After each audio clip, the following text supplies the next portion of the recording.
حقیقت پسند بنو، حقیقت پسند. یاد رکھنا من ترک صلاۃ متعمدا فقد کفر.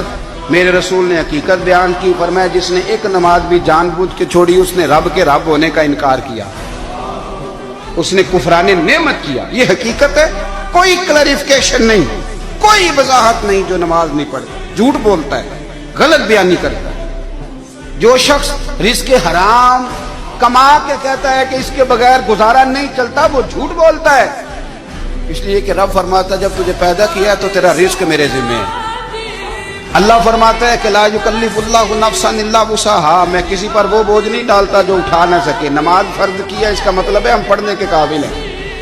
اس نے ہمارے ذمہ داریاں لگائی ہیں تو مطلب یہ ہے کہ ہم ذمہ داریاں ادا کرنے کے قابل ہیں، ورنہ وہ کہتا ہے میں وہ بوجھ ڈالتا ہی نہیں جو تجھ سے اٹھایا نہ جائے.